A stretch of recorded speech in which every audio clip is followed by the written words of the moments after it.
like Clematis is putting on quite a show these days. Yes, it is. But what's that noise?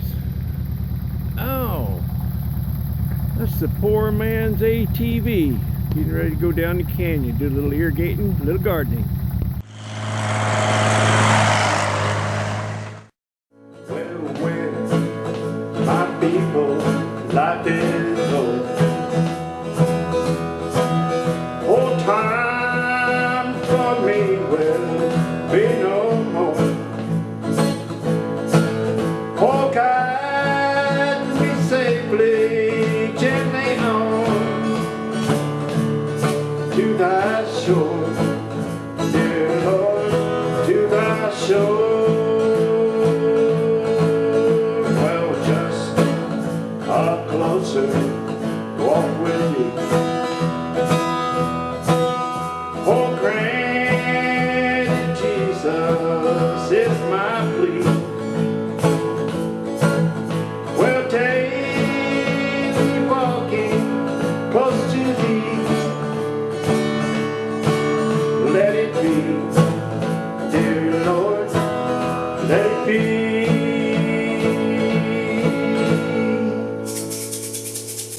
Done laid an egg. Ha ha! Hey, fellers! Glad y'all dropped by. There's a couple things I wanted to show you. I've been thinking about you guys today. And I go, well, I hope they stop in tonight because I'd like to show you something on this old rat rod here. So, yeah, it's good to see y'all. Let me put this guitar away. Y'all been getting any of that wind? Man, we had some wind up here a couple days ago. Oh, it blew so hard. This old hen laid the same egg 3 times. What am I looking for? Oh, my camera. I just wanted to set you up over here where you could get a little better look at that steering. I used that steering as my opening shot on that last video about that drawing, but what I'd like to do is get you set up here where you can kind of see the wheel moving and that little steering shaft up there in the top, because it just worked out pretty good. Pretty good. Yeah, she runs from stop to stop without any issues or no tight places or no binding places or anything like that. And I've got my bracket just kind of tacked on there, my heim joint bracket, because I'm learning to not weld everything up tight the first time. So I probably got a day's worth of welding to do when I get this thing all kind of mocked up and put together here, just to weld everything solid. But for right now, I think that turned out pretty good. I got a little bit of a stout bracket. I think I'm going to go ahead and get this camera off of the tripod and set that over there so I can get you in here and show you. Yeah, you can see down in here I've got this got a pretty stout bracket holding that. I might shorten this up a little just for looks, but that gives me a little bit of adjustment too. I don't think I need it. I mean, it's pretty well set where it's going to go. That's coming pretty straight right out of the rag joint, and I put a new shaft in here. I drilled that out and repinned that, put my new shaft in, just, I don't know, just have new parts because I had enough. So yeah, that's all put together, and then it's perfect. I've been sitting in there and oh, it's comfortable. Got those electric Cadillac seats, 6-way seats, and lumbar support, little compressor in the seat, the whole deal. So I'm gonna shut this camera off and get this thing up in the air, and then I got to show you my next move on this thing. Hang on, I'll be right back. Well, I don't know exactly where I'm going to get to show you. May have to go underneath. Maybe that's what I'll do. I don't know. But anyway, you can see that brake pedal, that brake lever hanging down there. The pedal's not on it yet, but the lever's hanging there. And I had this unit laying out here on the table in a couple other videos. Nobody said anything about it. They probably just thought it was a regular old, hanging bracket and a booster and a master cylinder, which it is, but there's something a little bit unique about it. It is a right angle unit, a 90-degree unit. It all fits up under the dash, and it goes to the right. It goes parallel to the dash, and that way I don't have a big booster hanging out on the firewall, which I didn't really have room for it anyway out there, I don't think. Probably a smaller one like this one that I'm using now, but this has got a little bell crank on it, and it all fits up under there just slick as it can be. Man, it just all fits. And I don't know if you can see the master cylinder over there.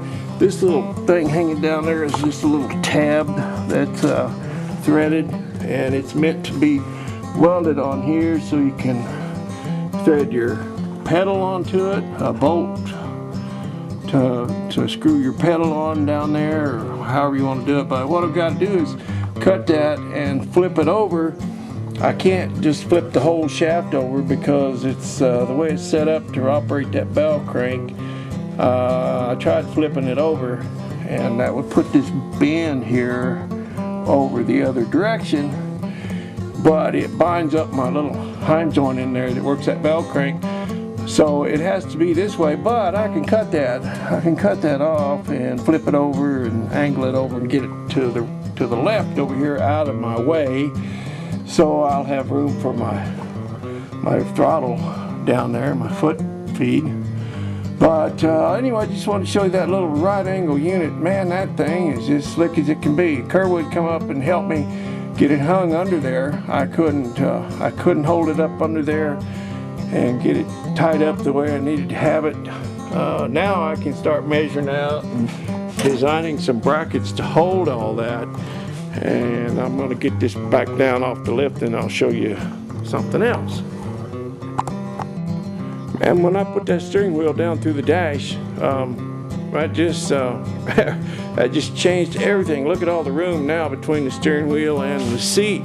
Before it was real tight getting in and out. Now it's just no problem. And somebody, or maybe a few somebodies, a couple of somebodies anyway, said, well, now, Ken, where are you going to put your speedometer? Well, I'm going to put it on my phone where it's always been.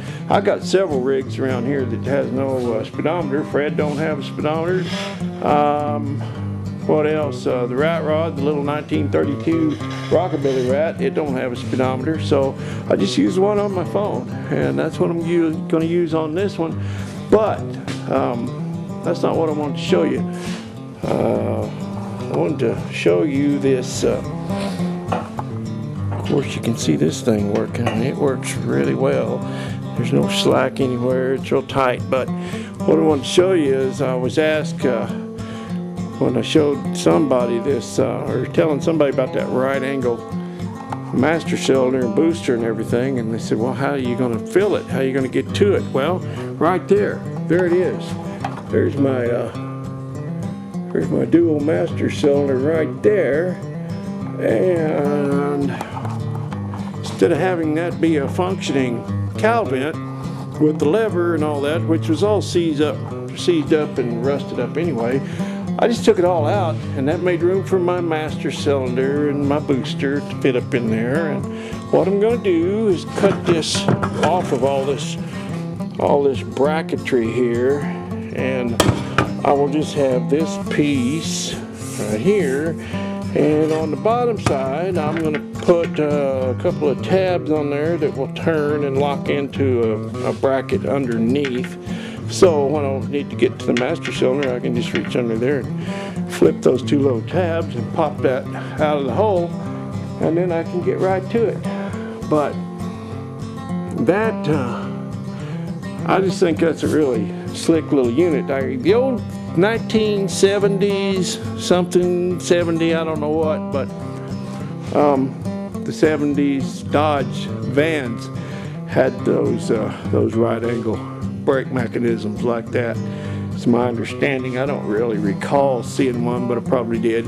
Anyway, I just wanted to do a little follow-up here and show you guys my steering system and what I'm going to be using for brakes. I'm going to build some heavy-duty brackets to hold all that up in there, and it's got a place over there under that master cylinder where you can mount a round stock or some sort underneath it and hold the weight out on that end. So it'll be good and solid when I get done with it. And I still got a little bit of bracing to do on my steering, but it's almost there. I have a drive line, so once I get brakes, this thing could move under its own power and stop. That's the important thing. We can make it move, but I'd like for it to stop. All right, I've got just a few bits and pieces, a little footage or little clips at the car show last weekend and some of our trip at Old Jimmy, which, by the way, I drove Old Jimmy Hoffa last Saturday, 175 miles round trip, not one hiccup, not a hitch, not a problem, just cruised along at between 60 and 65 miles an hour and just smooth as it could be. So I've got a carrier bearing to put in the driveline on that thing and a few other little odds and ends, and then it's going to be pretty well roadworthy, I do believe. It's got new shoes all the way around, and old Jimmy, he kind of like to go meet his sister Christine. So we're just going to have to work on that a little bit. I got to talk to Tom and see what his schedule is and when he might be able to take a little road trip with Christine, and maybe we can meet up. I'd like to meet that young man. All right, I'm going to throw some clips on the end of this maybe here, and it's probably getting too long anyway. So see you later. Have a good.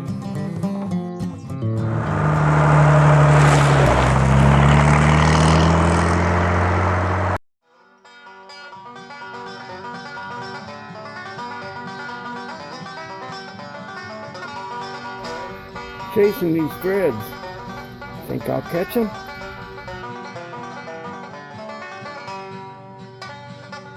Well, me and Jim Bob Kerwood here getting ready to embark upon a little adventure. We are going to strike out in this old 63 GMC and see if we can make it 75 miles to the car show without breaking down. All right, here we go. Well, we made it to Wilson Creek. If you Google that, you'll find it's in the middle of nowhere. Anyway, I'm 75 miles from home and no issues. Just ran great, cruised along at 60 miles an hour. Even got up to 64 a couple of times. Running good. So when we make it back home, that'll be just great, won't it? We got a buddy that flew into the car show, so we're going to pick him up.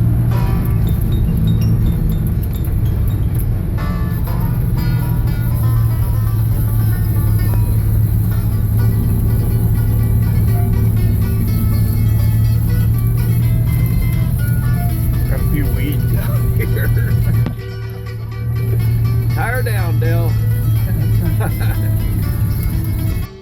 Well, we come to pick him up in this limousine.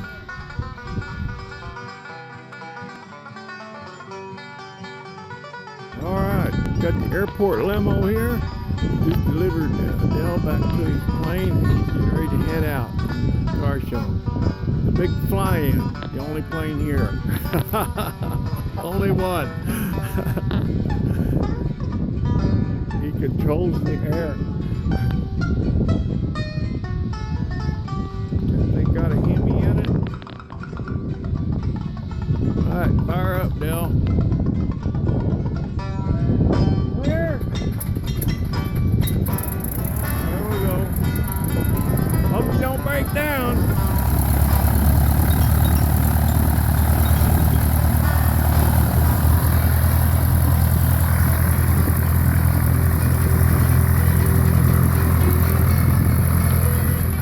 Okay, here comes Dell in his 1970 Kit Fox two-door hardtop. Oh, he's off the ground already. Wow, here he goes. He'll wave to us.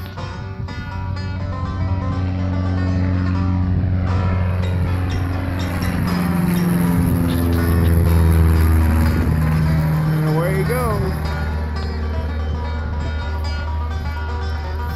Gonna make a pass. There he comes.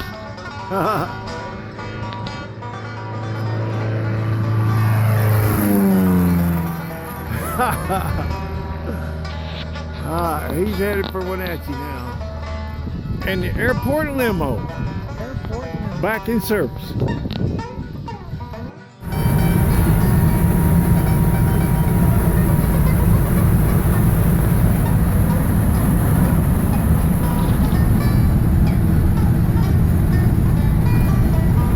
Drove this beast about 175 miles yesterday. Did not smoke a lick.